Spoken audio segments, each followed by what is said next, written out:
ये कहानी है एक लड़के की जो भगवान का प्रिय भक्त था। वह रोज मंदिर में जाता और पूजा अर्चना करता।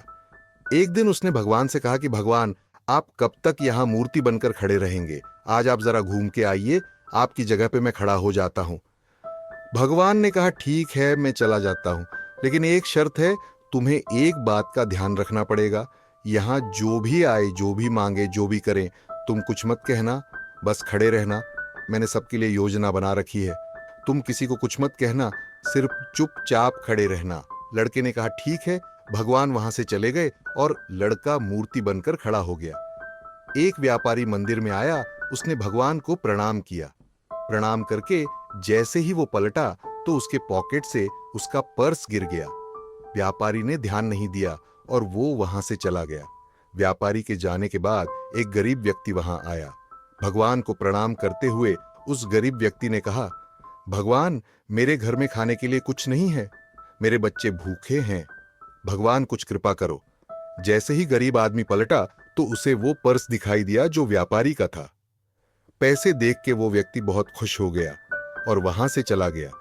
ये सब वो लड़का देख रहा था जो मूर्ति बनकर खड़ा था। उस गरीब व्यक्ति के चले जाने के बाद वहां एक नाविक आया। भगवान को प्रणाम करते हुए कहने लगा कि भगवान, मैंने 15 दिन के लिए समुद्र यात्रा पर जा रहा हूं, आप मेरी यात्रा को सफल बनाना। भगवान को ये बोलकर उसने प्रणाम किया और जब वो पलटा तो पीछे पुलिस खड़ी थी और पुलिस के साथ व्यापारी भी था जिसका पर्स मंदिर में गिरा था। व्यापारी ने नाविक पर आरोप लगाया कि इसने मेरा पर्स चोरी किया है क्योंकि मेरे बाद ये मंदिर में आया था। पुलिस वाले नाविक को पकड़ के लिए जाने लगे। नाविक बोल रहा था कि मैंने कोई पर्स चोरी नहीं किया है, लेकिन पुलिस वाले सुन नहीं रहे थे और पुलिस नाविक को ले जाने लगी। तभी वो लड़का जो मूर्ति बनकर खड़ा था वो कहने लगा कि अरे, इसने कुछ नहीं किया है, पर्स इससे पहले एक गरीब आदमी आया था, वो चुरा कर ले गया, उसके घर जाओ, वहां पर मिलेगा। पुलिस वाले गरीब के घर गए, उन्हें वहां पर पर्स मिला और वो गरीब आदमी को पकड़ के ले गए और नाविक अपने घर चला गया। जब भगवान वापस मंदिर में आए तो लड़के ने उनको सारी बात बताई और भगवान ने कहा, यह तुमने क्या किया? मैंने तुम्हें चुप रहने को कहा था, मैंने सबके लिए योजना बनाई थी, तुमने सब खराब कर दिया। उस नाविक को यात्रा पर भेज दिया और उस गरीब को जेल में भेज दिया। उस व्यापारी के पर्स में इतना पैसा नहीं था कि उसका नुकसान हो जाता, लेकिन उन पैसों से गरीब का खर्चा चल जाता, उसको भोजन मिल जाता।